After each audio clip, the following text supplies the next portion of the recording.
Hey, thanks for joining us. We're back after a unscheduled break, which before that there was a scheduled break, so we kind of haven't been around that much, but we are back and we're here to talk about our sermons again. This is Sunday Recap, the weekly edition, of the Grace Bible Church podcast, where we talk about life and faith based off our sermon this past Sunday. You can get more recordings of our sermons and our podcast at bgrace.org/podcast. And for more information about our church, you can visit bgrace.org. I'm Joey Cologne. I'm Chris Webster. I'm Dave McMurray. I'm Kendrick Spells. I'm Jim Wilson. All right. It always works really well when I don't say ahead of time who goes in what order. And yeah, I started off our little meeting before we started going live that it's going to be rusty this week. So you all have to bear with us in our inability to speak to each other and our great ability to talk over each other, probably, since it's been a while. We were out of practice for recording sermon discussions, but we are back. We're in a different series than when we last talked to you. We're in Jude now, and I was hoping, since we haven't discussed Jude at all, that you could, Dave, give a little background on Jude, why you chose Jude, how long we're in Jude, and maybe where we're going next. I don't know. Do my glasses look really crooked to everybody? Look good, man. You look better than Jim's. Oh, man. All right. Jude. Okay, so we try to alternate Old Testament, New Testament to some degree. You know, it's not like we have to do that, but that's just to kind of give us a balanced diet. And I had been praying about it, talking to the elders, talking to ministry directors, talking to the pastors, you know, just thinking about different ideas, kind of what are the needs of our culture. So that was part of what was in the mix. And I just made a list of all the books of the Bible I had never taught before as well. And Jude pops up. And I realized, man, I've never even heard someone teach on Jude. I've never been in a Bible study that studied Jude, you know, like, And so that, I think that kind of got me excited about it. Like, it's this mysterious little book. And there's this theme of contending. That's what we called it, contend for the faith. That's the key verse in verse 3. And I thought, man, we're in a time in our culture where everybody wants to fight. You know, like everybody wants to fight about everything. Let's fight. Let's you know, make a big deal out of things. And so I just thought it would be helpful to look at what Jude says about what does fighting actually look like spiritually. What are the things that are worth fighting over? How do we fight? So I think that's the main summary. Yeah, just the contentiousness of our culture and thinking what addresses that spiritually. So that was what led us to Jude. And we're in Jude for a couple more weeks, is that right? It's a 4-week series exactly. Joey, I know how many weeks Jude is. And we've done 2 weeks. Usually I'm usually vaguely in the neighborhood of plus or minus 1 or 2 weeks, but this one is going to be 4 weeks. We've decided it. It's easier when it's a super short book to plan it out. Not even multiple chapters in the book.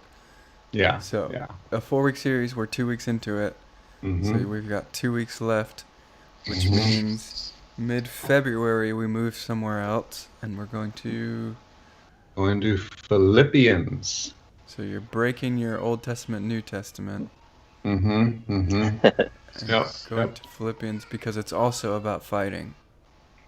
Yeah, kind of. Really, Philippians was more of an emphasis on buying in, you know, like being invested in what we're doing. So I think that the title we're looking at is Risk Everything. And yeah, it's just a big emphasis on partnering in the gospel, being willing to risk and invest and buy in to what God is doing in the mission of the church. And because we're in a rebuilding phase, because of the chaos of the pandemic, we thought, you know what, that's a good place to go. And this is actually one I have taught before, and I have studied quite a bit before, but it's been 15 years since I taught it. So I thought, okay, it's not like It's not super fresh. It was the first sermon series I ever did at Grace Bible Church. So. So what you're saying is buy GameStop stock. That's what I'm saying. Risk man. everything. Risk it all. everything. Put it all on the line. That's funny. Oh man, I actually watched a couple of videos on what that was this weekend because I was like, what even is this? It's so weird. Anyway, but we don't want to talk about that. Yeah, it's pretty crazy, but it's not the topic of our discussion today. So Philippians comes in a couple weeks, talking about risking everything for the sake of the gospel, and that's like you told me already. I can't remember. 6 weeks, 8 weeks, 16 weeks. I don't remember. It's gonna run us through May. So I'm gonna give you an estimate. You don't have to. 14-ish. It's okay. 14 weeks. About 14 weeks, maybe 12. But it's gonna be all of March, all of April, all of May. So I guess that's 12 weeks ish. Yeah. We'll see. Give or take. We'll see. Give or take, plus or minus. Plus or minus. We're 2. gonna start it in mid-February, right? So Jim's actually gonna kick it off for us with the background and intro, and then that'll be 3rd week of Feb, and then 4th week of Feb, I'll start. Yeah, so about 12, 13, maybe 14 weeks. Long time. Someone with a calendar, look it up. That's all right. Call in on line 1. We'll fast track you. I didn't. Line 1's already occupied. They need to call. Oh, okay. No, I didn't need specifics. I was just trying to get us a good general idea of where we're going. So Jude, we were here last week, did the first 2 verses. This week, verse 3 and 4. And Dave wants me to ask Chris about his artwork. So Yeah. if you haven't seen the artwork, well, if you're watching this, you probably watch our Sundays, at least at home, or you joined us in person. So you've probably seen the artwork. But now you have to close your eyes and imagine it and envision it. And Chris will tell you all about it. Yeah. So it is all 4 Ninja Turtles in a circle. And Michelangelo is bigger than the rest of them. That's exactly right. I should have done that. Sorry. I haven't. Anyway, long story. Oh, yeah. Art. Let's see. So it is Boots walking through I believe it's a cornfield, although I get corn and sorghum mixed up sometimes. It's definitely wet water boots, like rain boots. or Yeah, marsh rain. boots. Yeah, good point. Yes, some kind of waterproof boots. Although it looks like there's been a drought. Where did you go to take that picture? Who did you find? That was in Jonathan Rogers. Cobbs? Oh, That was in Heidenheimer, Texas. Just kidding. Wow. No. I just drove through there. I didn't see that. There's a historical marker in it there now, so you can find it easily. Good. Yeah. I'll update the wiki page. No, so it's like kind of a farming scene with some guy walking with rain boots ish, and I guess that's the main thing. But it has sort of laid on top of it gosh, my brain's not working. Not an elevation map. What do you call that, Joe? Topographical. There you go. That's a topographical map. And so I was trying to, as we were talking about the series, and even just the word contend, like really the more blatant way to say it is fight. But we've been having so much, interesting chaos and violence and all that in our culture that we're trying to figure out ways to say it that aren't. Actually, that's kind of the perfect thing. Is what does fighting mean? Is it a physical fight? Is it a fist fight? Is it a ideological fight? What we all, like Dave said in his sermon this week, we tend to fight about the wrong things and in the wrong ways, and so, but there is sort of this element of striving and hard work, and so we kind of settled in on this. We are called to sweat for sure, and so there's that farming metaphor of like, and then the boots on the ground kind of thing of like, this is not just a passive thing, it's active, it's move on this thing, put in the effort, it should cost you something, but then I also wanted to work in that it's kind of a strategic movement, it's a bigger than us kind of a thing. I also like that the topographic lines sort of look like roots. So I was kind of hoping to pull in a little bit of that tension, just a little bit on the edges. Like, what are we talking about? Are we talking about an invasion by force? Or are we talking about a a mission kind of thing? Or are we talking about farming? And the answer is kind of all of that. So. Dave, do you agree? Yeah, we struggled with it because we didn't want to have like fist fight imagery, and so really Chris was the genius on the farming. I thought that was beautiful to bring farming in, because that's one of the things we've talked about in the past is how often in organizational leadership we lean into what's the word, like factory kind of mechanical views of industrial revolution kind of metaphors, building widgets, factory kind of stuff.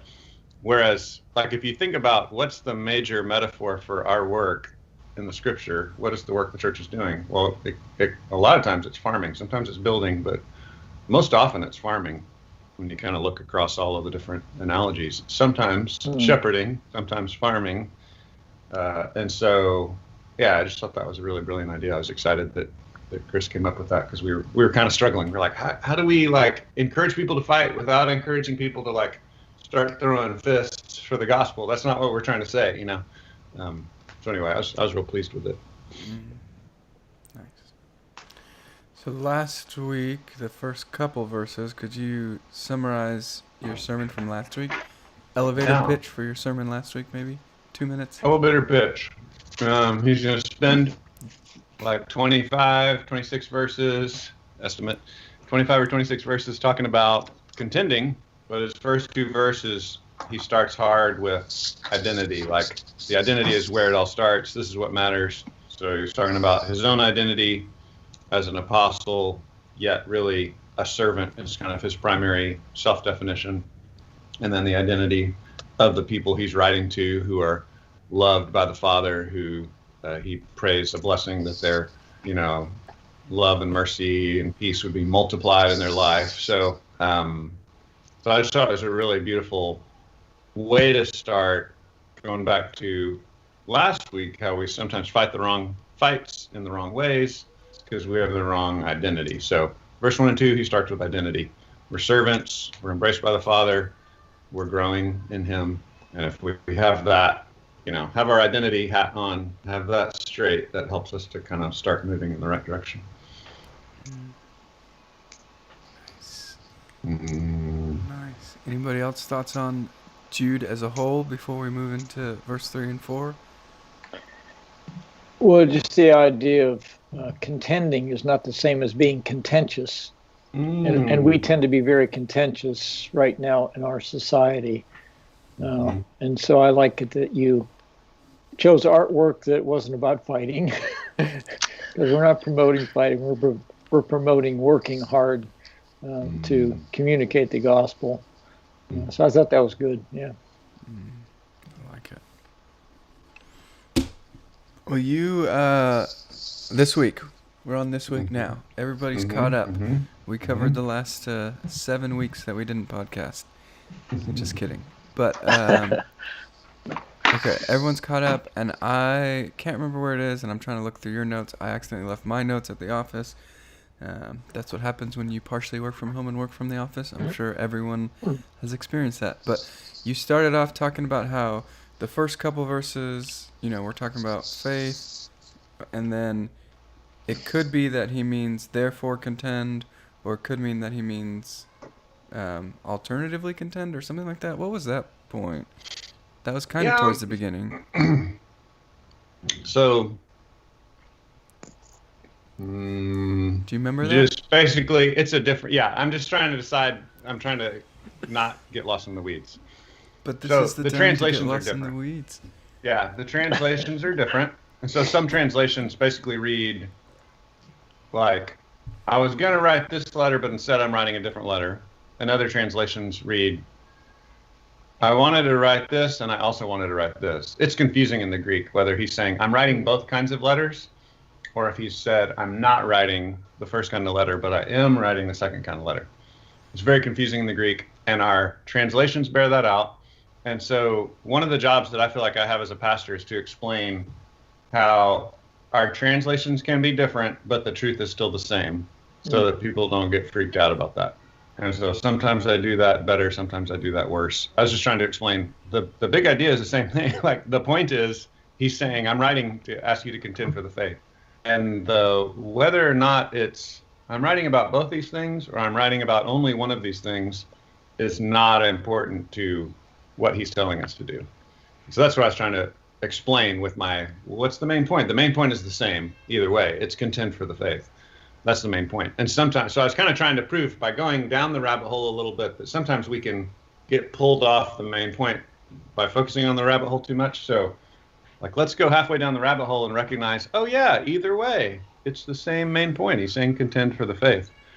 And so it's important to me that people acknowledge some of these little confusing details from translation to translation, from commentator to commentator, pastor to pastor, but also can back up and say, oh, but we all agree on the big idea. You know, like, the big ideas are still the same big ideas.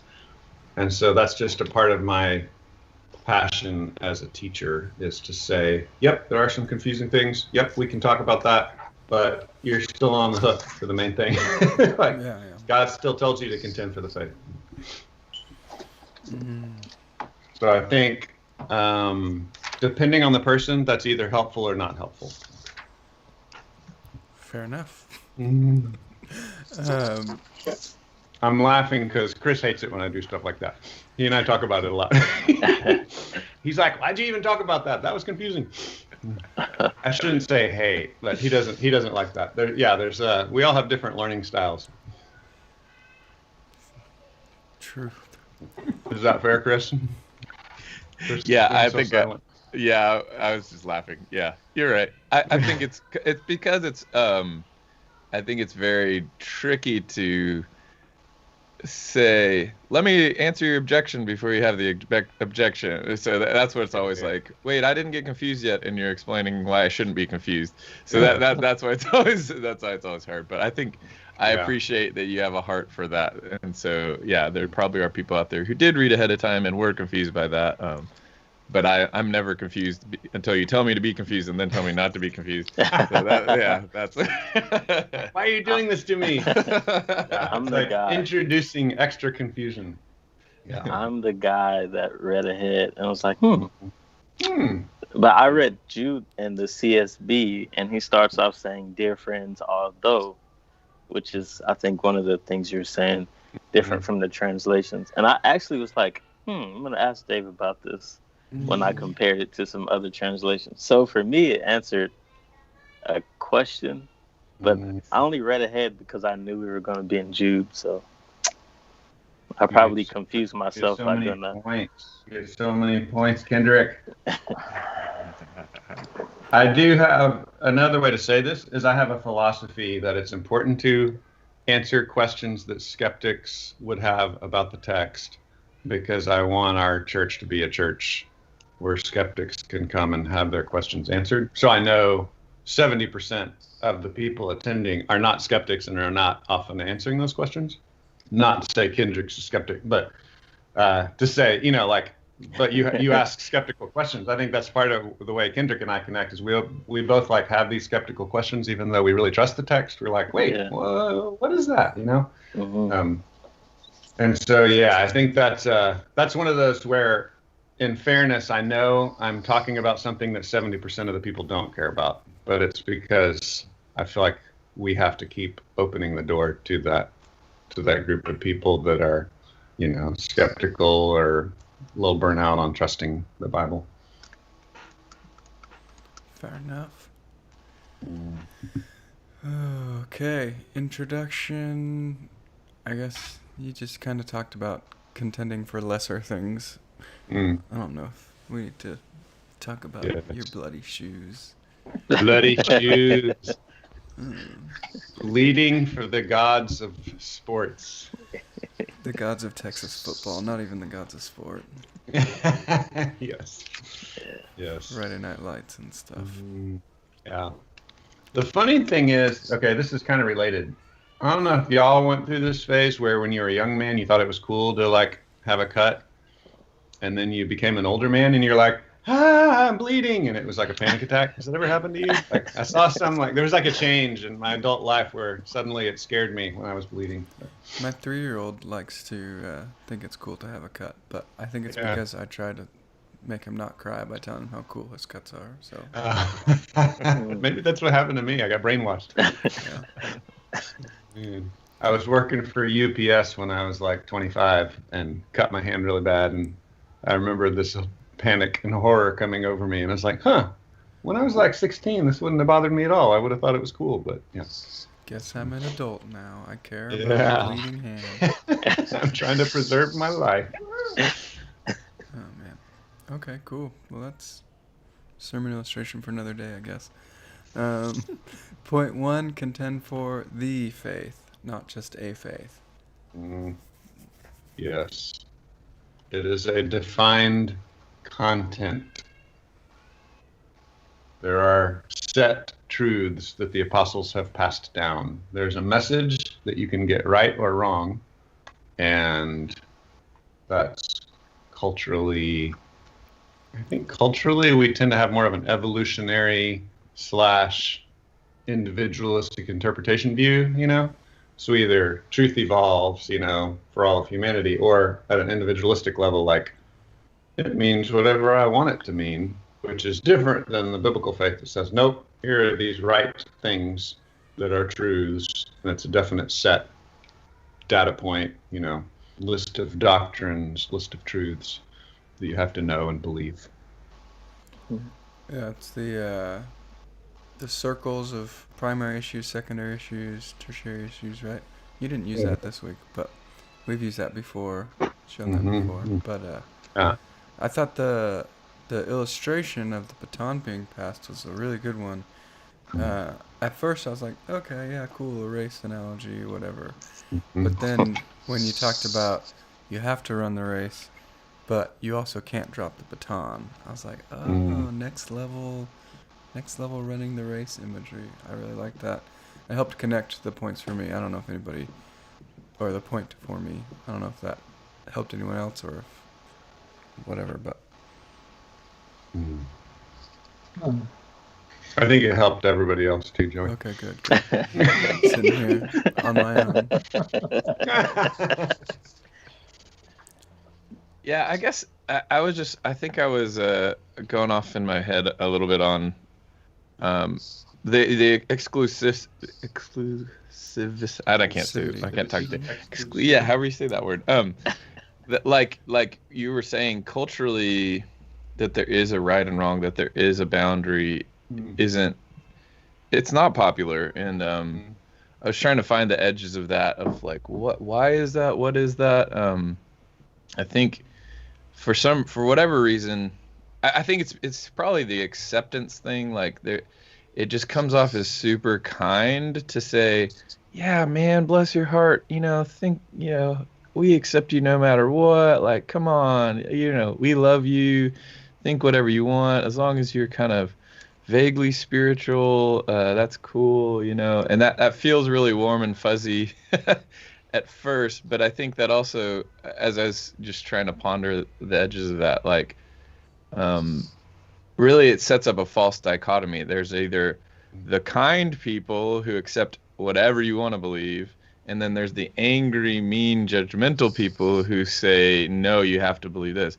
And I think there's a third way that we don't often talk about or describe, which is kind people who do believe there's truth and falsehood. Like there's true and false. Like the shepherds. I think that's a thing that there's man, I don't know. There's this like feisty middle where it's like, I am going to love you and shepherd you, and also have a hard line of, no, you can't just think whatever. You can't spread lies and say they're truth. So there's like a toughness, but also a willingness to guide and to be forgiving. I think that's that's a lot of where we hit this strange, awkward place in small groups where it's like, uh-oh, what do we do if someone's like really trying to follow Jesus and trying to submit to the scripture, but saying some dumb things in small group, right? Like a lot of us are just like caught off guard, like, uh-oh, wait, do I call them out? Do I not? You know, and it's really is a balancing act of like, how do I have real standards and believe there is a gospel and then there's false gospels, but not just be Mr. Mean, like angry at everything and smack you around if you ever say anything wrong, right? And then how do I not drift all the way to the other side of, yeah, wishy-washy, believe whatever you want, just vague spirituality is what we're aiming at. You know, I think that's a false, there's usually only said there's only two options. You let anyone believe whatever they want, or you are mad at everyone. And that's what we say, but living in the middle is what we're called to, and that's a hard balance to have. I think that helps with what we talked on Thursday. What day do we do Preach Ahead?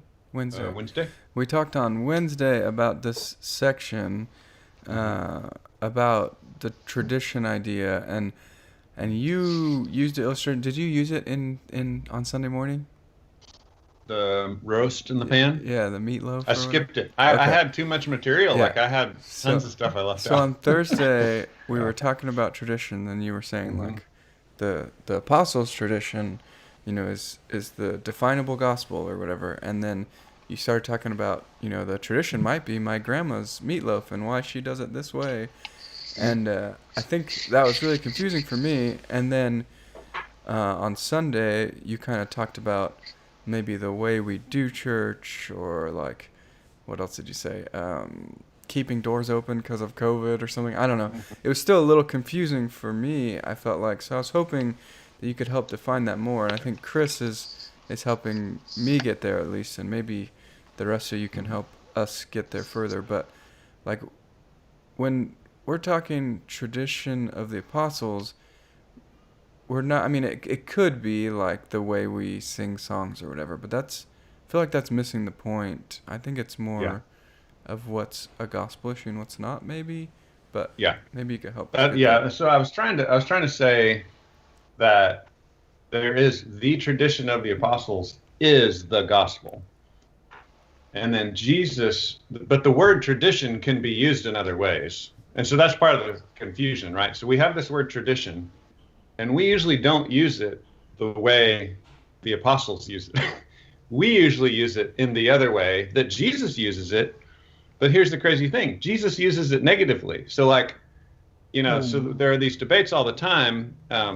You know, it's really cool I shouldn't say cool, it's a bad way to say it. But anyway, because we're a non-traditional church, there's always this pull of, well, why aren't we more traditional? And what about these other more traditional groups? And aren't traditions good? And there's a hunger for it. And traditions can be sweet and beautiful. We all have traditions. Like there's nothing wrong in general with traditions. And so I was trying to distinguish from the fact of like there is the tradition of the apostles, which is the gospel message. We can't compromise. We got to know that. That's the set faith passed on from the apostles. And then there are good traditions, which are ways of doing things that can be positive. And then there are bad traditions, which are ways of doing things which can be negative. And we have to reevaluate it. I think that the real danger for kids that are being lured towards a more traditional system of faith is not that tradition in itself is wrong, is that they want to stop evaluating it. And we never get that right. We are never allowed to stop evaluating our traditions. And so there's this lure of, I just want to rest in a system that's cohesive, where people tell me what to do. And I hear this from people all the time. And I'm like, okay, but you don't get the right to stop evaluating it. As Christians, we always have to keep evaluating it. And that comes in with Jesus's words on tradition, where he's like, you're now putting the traditions of your fathers ahead of the truth of God, and you're now in sin. Even though arguably those traditions of the fathers in the Jewish circles started out good at some point, you know, like, so it's this tricky balance of we have to constantly, every generation, teach people to think like missionaries, to evaluate their own tradition, and to hold them separately. So You know, even if we say we're going to do this kind of music, we're going to meet in this style, we're going to teach people this kind of quiet time, we're going to do this kind of catechesis, we're going to do this format of Bible study. Those can all be good things. We just have to simultaneously teach people, you have to know the difference between that and the gospel message. Like, form and truth are two different things, and you have to be able to separate those. And so that's where it's tricky, because I think people they just want just tell me what to do, man. You know, just tell me what to do. I don't want to have to keep thinking about it. You know. Mm-hmm. Can you help define that? You use that phrase in your sermon too. The teaching people to be missionaries. Yeah. What does that mean or look like to be a missionary if you're not going anywhere, not doing anything? Yeah. So I'll go to a friend who planted a church among people in a certain district of India, right? So a certain people group, and they're much more separated with their genders by tradition. They separate genders way more than we do in our culture. So our culture has taught us genders should not be separated. You know, like, we should keep genders together for everything. But that's really more of our culture value than a biblical value. The Bible's kind of in the middle. You know, the Bible's like, yeah, it's good to separate genders, but the genders are equal in dignity. Yet it's okay to separate them sometimes. You know, like, the Bible's kind of more in the middle. Our culture tends to be on the radical equality side. So you go to a culture that's more of a traditionalist side, and you have to wrestle with that. You're like, okay, wait, how much of this am I repulsed because of my culture, or am I repulsed because of what the Bible says? And so missionaries have to do that every time they come into a culture, because a missionary can't go in with a wrecking ball saying everything your culture does is wrong. Because half of the time, half of the things a foreign culture is doing are really kind of gray, or they're not that big of a deal. You know, like, let's stick to the gospel. I'm not too worried about. They make the men sit on this side of the church and the women sit on that side of the church. Is that really that big of a deal? Probably not. It's not that big a deal. You know, like, there are things like that missionaries have to wrestle with on a day-to-day basis. You know, are they abusing the women? Okay, that's wrong. That's not okay. You know, and so we have to always be kind of evaluating each piece of how our own culture proceeds and how their culture proceeds. So a missionary knows they have to do that. They're going into a foreign culture. What I was trying to argue is, for us, we can pretend that we don't have a culture. And I think this is a difference between majority culture and minority culture people. I don't know if Kendrick wants to speak to this, but I think minority culture people in America are more aware that America has its own culture, or at least predominant culture, and it's not exactly the same thing as the Bible. Majority culture people in America, typically white people, tend to like not see culture. Like, it's just, this is just how life is. You know what I mean? Like, it's more invisible to us. So that's what I'm trying to press our people to be aware. Like, no, there's a cult, you know, like, there's this way of doing things. Is it right or wrong? Like, we have to think about it and say, is this right or wrong? You know, we all look at screens for 4 hours a day. Is that right or wrong? Well, it's what everybody else does. It's just what we do, you know, dum-de-dum. And we have to stop, look at it, you know, and measure it.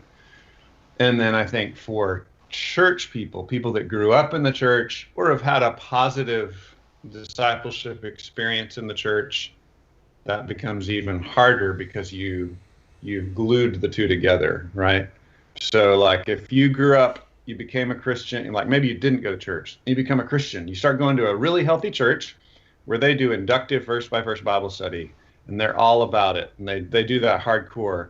Then you move to a new church that, you know, maybe they don't do Bible study that way, but they still listen to the Bible, repent, try to obey it, but they just don't do inductive Bible studies much. You can, like, react in your head and think, like, they're breaking the rules, you know, like, they're anti-Christian, when really it's just a different format, right? They're just doing things a little differently. So that constant awareness of culture is important for all Christians to have. Of course, it's more important, I think, for leaders to have that, because we are to be proclaiming the message and not the method when we preach the gospel, you know. So we're like, here's the message. Now here's a method I'm inviting you into. It's not the same thing as the message. We're gonna do this method. We're gonna do small groups on this night at this time. It's a method to help us grow. It's not the same thing as the message of the gospel. So it's just ongoing work we all have to be doing. Yeah, I think sometimes even in our culture, we don't realize we have a culture, Mm-hmm. and sometimes I think that is a disconnect between our traditions versus, or for somebody from my age era, right? Mm-hmm. Um, I was in and out of church, Mm-hmm. and so I was stirring the pot on Facebook the other day, and I posted a a message about, our people from my age group, are you guys angry with Jesus, or are you angry with the culture of Christians that have misrepresented him? Mm-hmm. And majority of them said, we're actually mad at the culture that misrepresented him, and we're not actually mad at Jesus. And so I think after dialoguing with a lot of them, it just came down to, oh man, some of the generations before us, or maybe even that's coming, they don't realize they have a culture, and they don't realize that this culture is taken away from the gospel. But they put so much weight on the culture, and so I was able to like go through with some of them and say, are these things that are debatable, have they affected your community, right? Have you taken yourself out of community because you've been angry with the way a person does culture, or follow practice certain traditions? I'm reading this book called Misreading Scripture Through Western Eyes. And it's a really good book, and I think he kind of, Dave, is hitting on what you were hitting on about the driving the main point home, regardless of the culture or tradition. One of the things that he puts forth in the book is like the story of the prodigal son. And we put a lot of emphasis in America on, he was a big spender. He wanted his share of his inheritance, and he spent it all, and he found himself in this country eating with pigs. And he kind of argued in the book, that's not really the part of the story that others in, like, maybe a communist culture would highlight as much, even though they would. They would highlight more so that there was a famine in the land, and how powerful it must have been on God's behalf to take somebody out of a famine and bring him back to his father. So it goes back to the main point of the story. But I just think when I heard that, I was like, no, you can't do that. That's the name, like the prodigal means.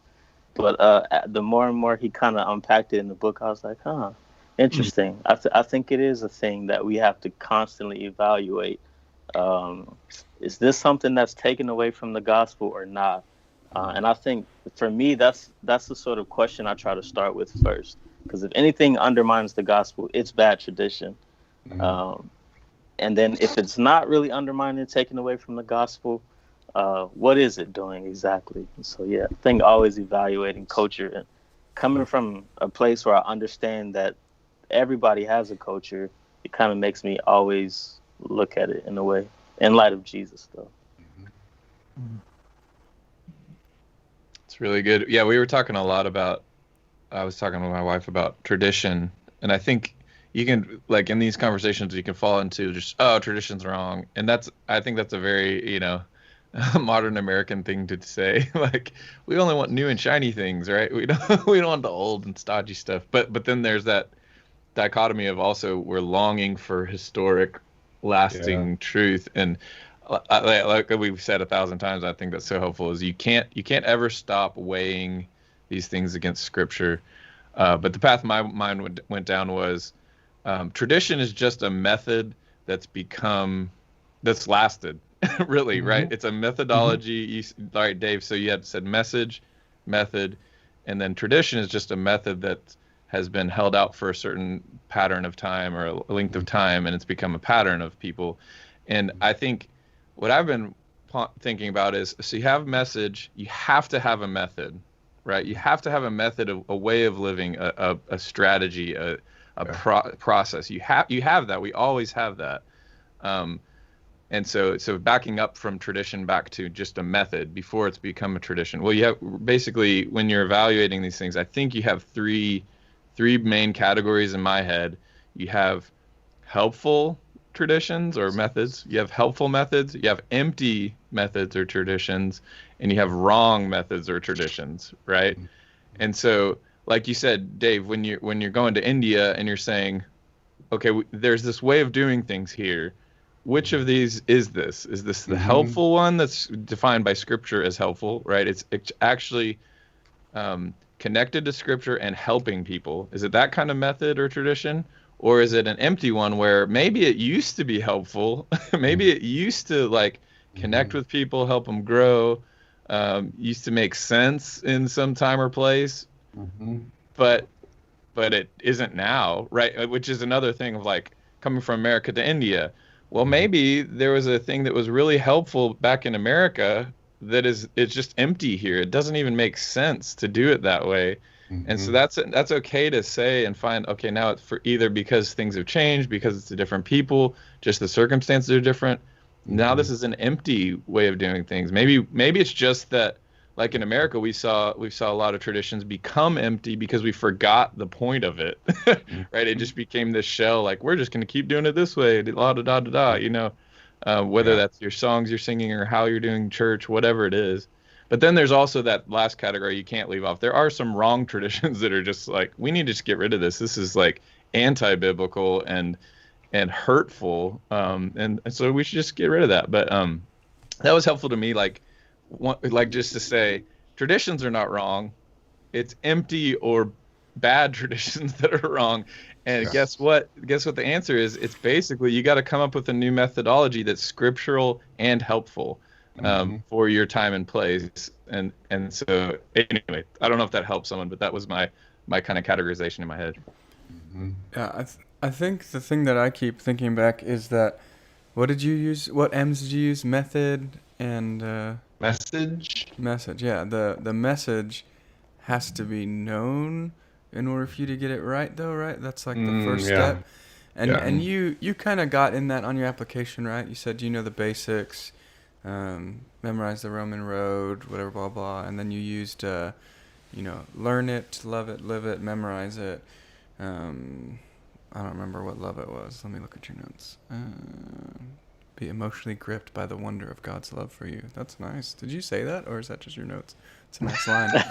and then live it. But I guess the first step of learning it is the part that I was wondering if maybe someone could help give some practical. Like you talked about reading Delighting in the Trinity, but you do that like every 2 weeks or 3 weeks. So I was thinking maybe if anybody has any other books. I mean, and it's so hard to be like, what's something besides the Bible to help me know what I need to actually believe? But I guess I'm just wondering if anyone has any memorization help or books someone could read to know the core message or what's important. You know, it seems like there's so much. How do you filter it out to know what message actually matters so that you can evaluate your methods if you're working on that, if that makes sense? Just now, as I was speaking, 20 Questions popped in my head. Is that the one? By Grudem? Is that Grudem? 20 young Grudem? Beliefs or something. Yeah. It's 20 something. Yeah, I think it's 20 Beliefs. I think that It's was old Grudem and young Grudem did it together. Yeah. I can't remember. I don't. So it's like 20 basic I don't have all beliefs. my Yeah, books. so it's like he took his giant systematic theology that old Grudem wrote, and young Grudem, who was a church planter, got his dad to like boil it down to just what are the 20 most important central doctrines. So that's a good one, a good doctrinal summary. Joey, you introduced me to there's a professor you had that did a fold out sheet that's kind of like that too. It's like a laminated sheet that's a summary of basic doctrines from the theology book. Yeah, it's Thomas? Eric Thomas, Thomas? I think. Yeah, Thomas? he did a fold out of Grudem's systematic theology, so it's an even shorter version of the 20 Questions.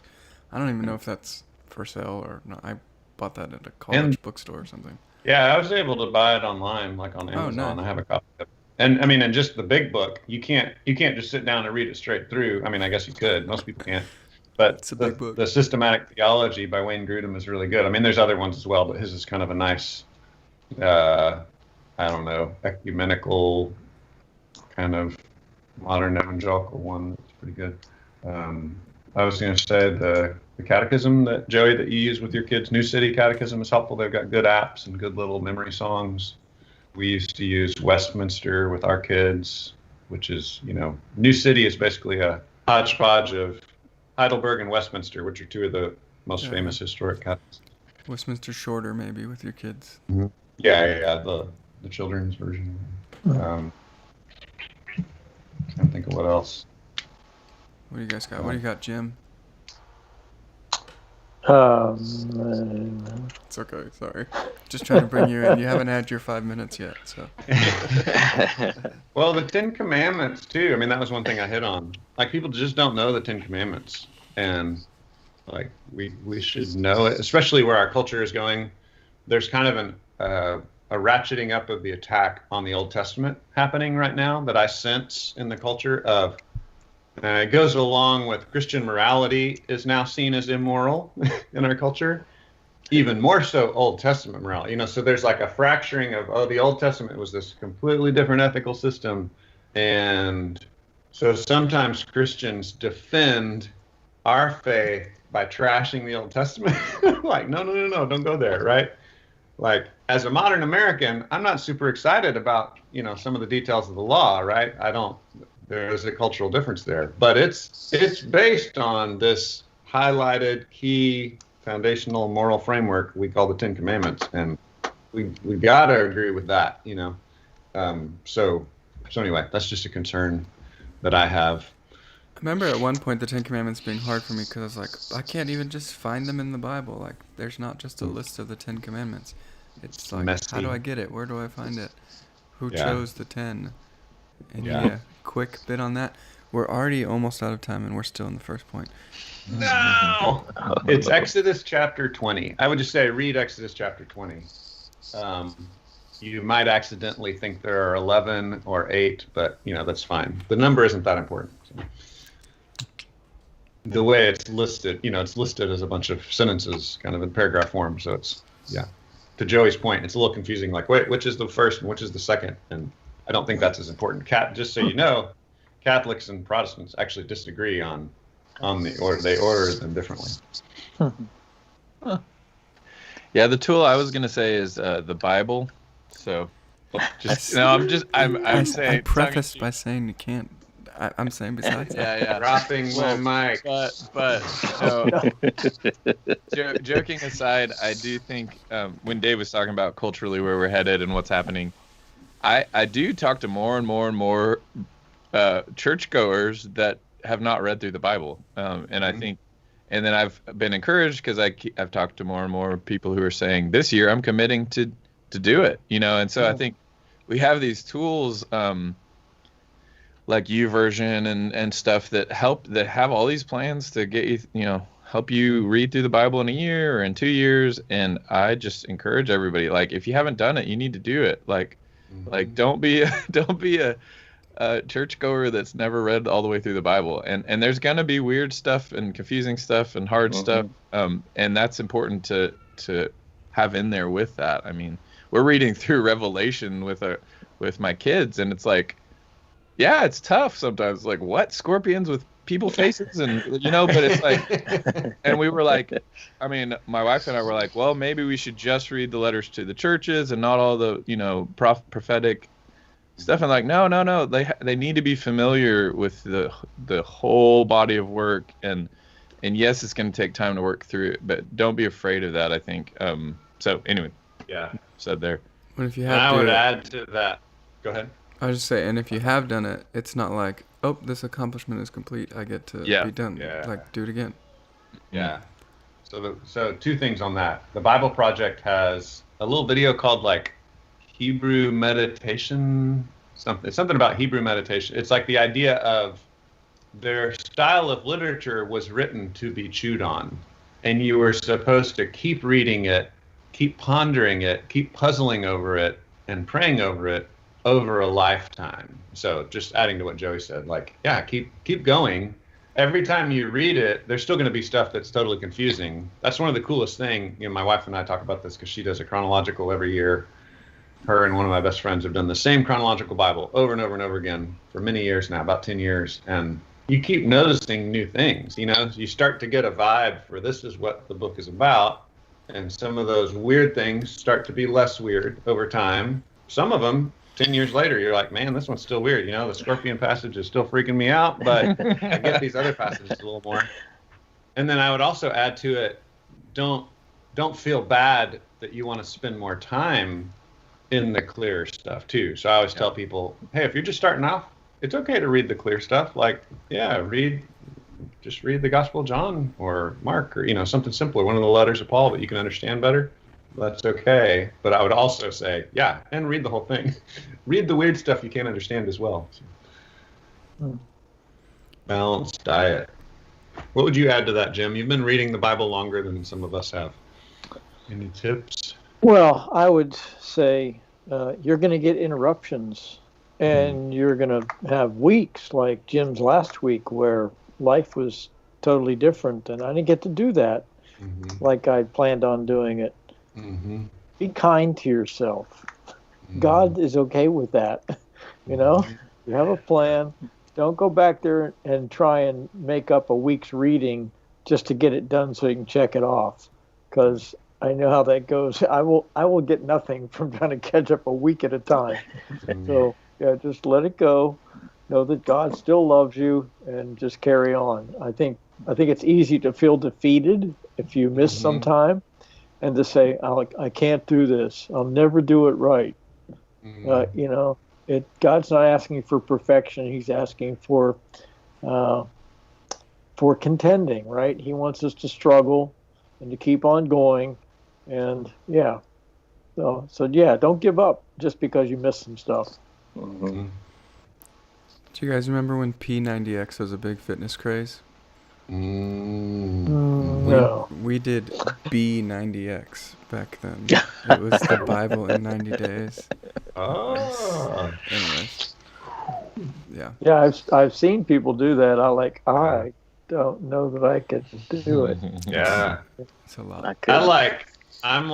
My personal preference is fifth gear and first gear. Like I like to do both. Like I like to sprint through the 90-day stuff and just like try to, churn through as much as I can, as fast as I can to see patterns. But then I also like to slow way down and really dig into verse by verse study, meditation. And I think some of that probably depends on the person, like how you wrestle with information and stuff. And different methods for different times to help you see things differently, like you were starting to say. But okay, so we are almost an hour into today's, and basically we have a couple options. Here's option number 1, which will be voted down. Option number 1: stop here and reconvene tomorrow for point 2 and Wednesday for point 3. Negative? All right, not doing that. Okay. All right, here's another option. Just push through and see how long we go, but it's already almost 11:30. And here's my recommendation, maybe. I don't know. I say we skip point 2 and go to point 3. And I have one thing about point 3, but I think it could maybe take us as long as we've already gone. But Right. or we could just, I don't know, whatever you guys want to do. I'm not gonna force anything. Lead on. on. Do it. Go to Do it, point man. 3. Do it. Okay, let's go to point 3. And my biggest thing for point 3 that I felt needs, that I need clarification on at least, is your slide for point 3. So point 3, you put up a slide. It had 3 math equations on it. And it said, faith leads to salvation plus works. It said faith, I don't know, I'm not going to pretend to make it up. I got it. Faith plus, can you read it to me?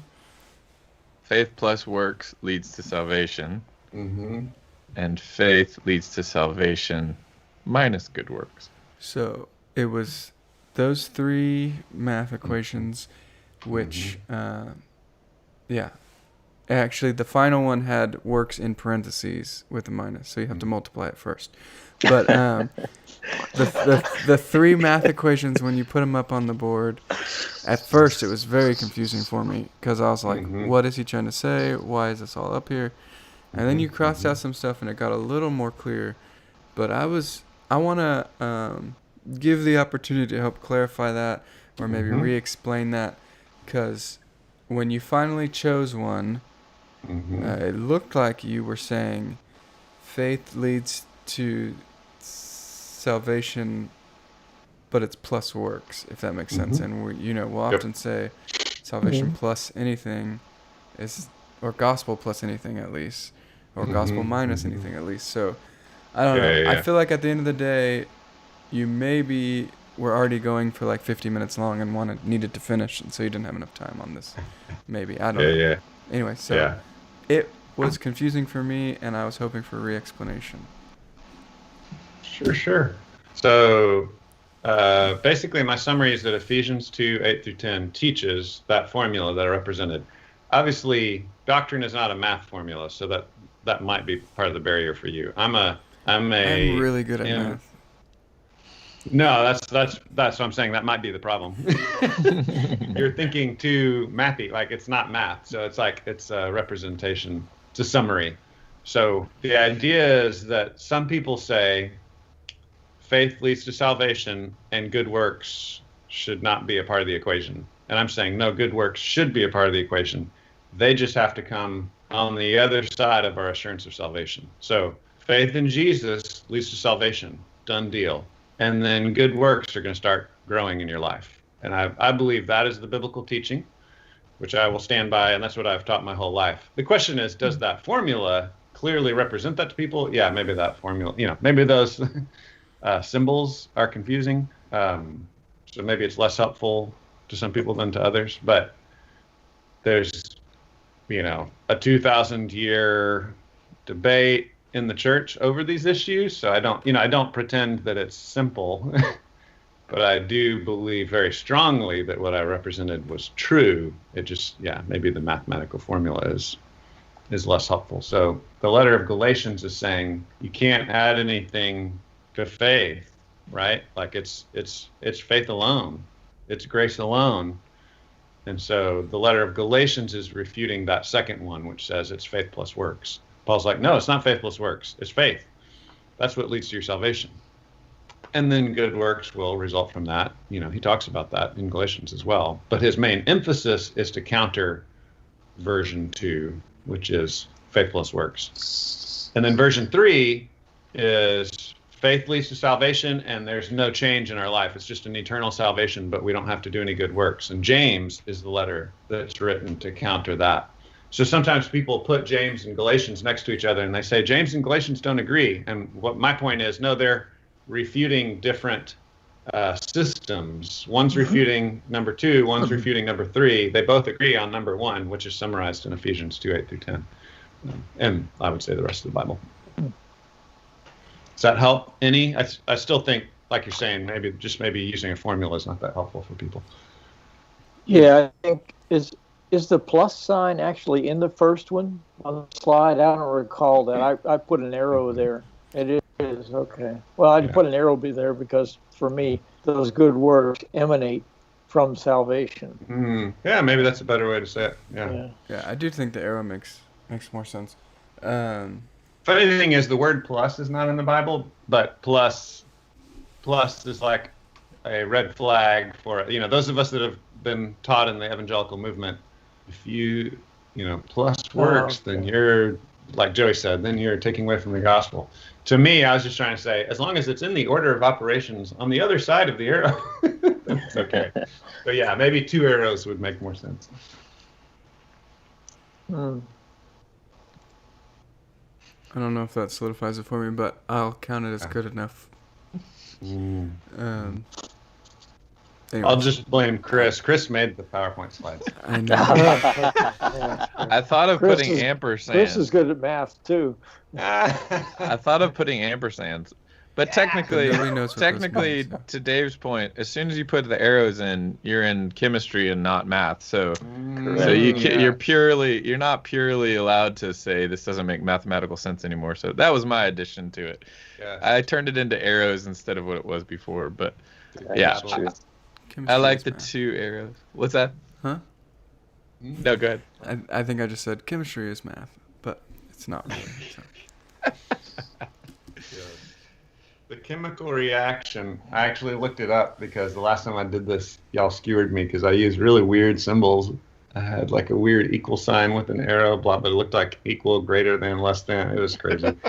And so I looked it up because I was like, I think I got the idea from chemistry symbols, and I had matched up. There's some chemistry symbol for a forward arrow, a backward arrow, and it means the equation can go either way, or it can be the chemical process can be reversed or something. I don't know.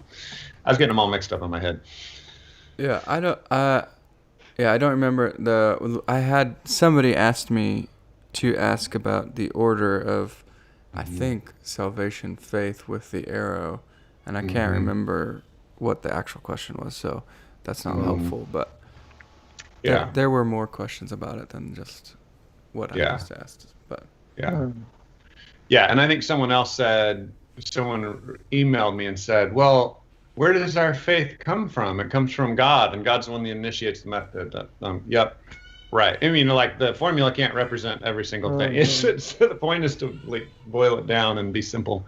Gotcha. Yeah. I'm gonna next time. It's just gonna be a purple cloud and a gold cloud, and then a wind and they between. have to the actually two. all overlap each other. Yeah. Spirit blows where it will. Yes. Yeah. So I think, I might change it to two arrows. That could be helpful. That could be a helpful adaptation. Get rid of that plus sign, because I can see that a plus sign is a stumbling block for many people. So. Yeah, it's you can do an traditional ampersand. hang up. Yeah. Jesus plus anything, no way. Or Well, you could also grace plus anything is not grace. Yeah. Yeah, maybe you could put it in parentheses like you have for the works part. Then it would. Yeah. That might. But the parentheses definitely can't be math at that point. So it's. Yeah, I don't know. All right. Well. I feel bad for you math guys now. I never did before. Dude. Yeah. It was more like a painting in my mind. I didn't really mean it to be. You know how words have meanings? Symbols have meanings too. I think that's where it struggles, because it seems like it's starting to present falsity, even though you're just trying to do a painting. I guess. Well, and I would argue that the plus sign is exactly right. It's just a stumbling block because people have been drilled on plus anything is wrong. You can't add anything to Jesus. And I'm just like, it's on that side of the, it's after the salvation. But fair enough. It's a good communicator has to be aware of what people's stumbling blocks are. Like, oh, that's a huge distraction for people. So I'm probably not going to use that formula anymore. Sorry. Apparently, Sorry, Chris. It probably took a long time to make that. My bad. He basically just fixed my formula. I had the weird equal sign stuff too that he cleaned up. So he made it better. I think we can get there. The problem is, I think. Anyway, we've nerded out way too long on this. We're done. Way too long. Yep. No more. Yep. Shutting it down. Okay. Well, there's probably lots more we could have talked about, but we spent a really long time talking about the first point. I don't know how long we're actually been live. Everything's confusing, but we're really close. So last closing arguments or thoughts around the horn. Jim, anything left? Nope, didn't have much. Kendrick, anything left? By no means. By no means. By means you have nothing left, or you have something to say about by no means? That's the real question. He wants us to spend another hour on Romans chapter 6. Yeah. I have nothing. Chris? I'm good.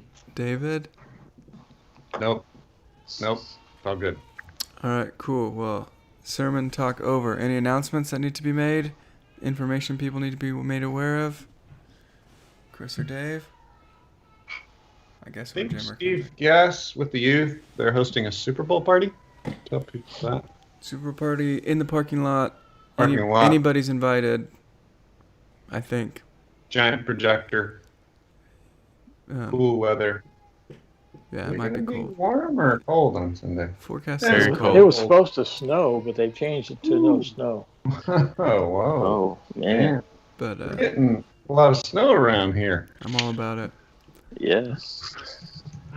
Could never live where it snows all the time, but I could do one day of snow every couple weeks. I could do that. Okay, Super Bowl's coming up. Anything else? Am I missing anything? Big announcements need to be made? Hope Pregnancy Center still looking for more volunteers. They have an online training February 18th and 19th. Could go to hopepc.org, I think. All right. .com. Maybe .com. Oh no. Maybe it's both. I guessed off the top of my head. I didn't look at anything, so. It is .com. .com. Yep. Okay. Homestarrunner.net. All right, cool. Last thoughts, last chance. All right. Well, thanks everybody for tuning in. Sorry that we have been gone for so long. We know you all missed us dearly. We look forward to joining you again next week, as long as some slight minor inconvenience doesn't stop us from podcasting. Just kidding. I don't know. There weren't slight minor inconveniences. I don't know. We'll take more callers next week, too. Yeah, there you go. Yeah. Let us know if you want to join us and ask Dave the hard questions. Can't just be me struggling about math. I know you're out there too. Done Let with me plus know. signs around here, people. All right. Well, we will see y'all next week. Adios.